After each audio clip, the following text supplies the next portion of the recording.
Kristina Vogel burst into tears as Olympic gold medalist opens up on tragic accident that left her paralyzed. Kristina Vogel broke down into tears as she gave an emotional account of the tragic accident that left her paralyzed. Vogel, a German two-time track cycling Olympic gold medalist, has faced devastating consequences after a freak crash during training earlier this summer. Completing a session on a concrete circuit in her homeland, the 27-year-old was practicing sprints with teammate Pauline Grabus. But a collision would change her life forever. She swung out and I went into the lead, and then everything went black, deep black, Vogel told Der Spiegel. My next memory was regaining consciousness on the track. Vogel regained consciousness on the track, but revealed how a huge pressure suddenly hit her body and she knew that things had taken a turn for the worse.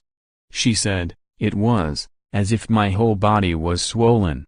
Everything was too tight for me, especially my racing shoes. They are fitted precisely so that you have the optimal power transfer.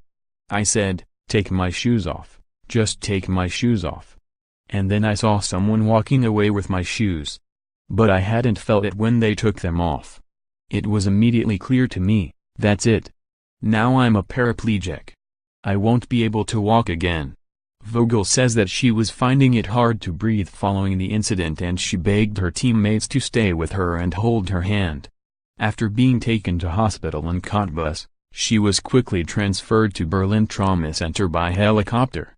She was placed in an artificial coma ahead of an initial operation, before coming out of it 2 days later. Vogel says that she was feeling immense pain throughout her body when she woke up, and that was when she got confirmation that she was paralyzed. Her spinal cord had been severed at the 7th thoracic vertebra, around the chest area downwards.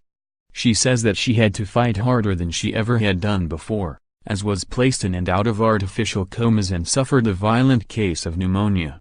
"I was in pain and there are no words to describe it," she said. "The doctors had a lot of trouble getting me adjusted to painkillers. My body absorbed the drugs like a sponge.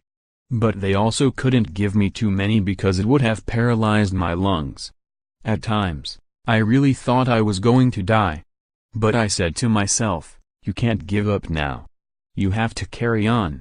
At this point, Vogel began to cry. "I'm sorry. I don't usually cry." One of the big highlights for Vogel was the moment when her husband, former track cyclist Michael Citenbicher, could take her in his arms again. But it was not a positive moment. She said, "Actually, it was quite the opposite. That's when I first realized just how paralyzed I was. I had no strength whatsoever and I sat there like a little baby with my head wobbling back and forth." Vogel has not begun thinking about what the future holds, and says that she is not sure if a Paralympic sport, or anything competitive, would be for her.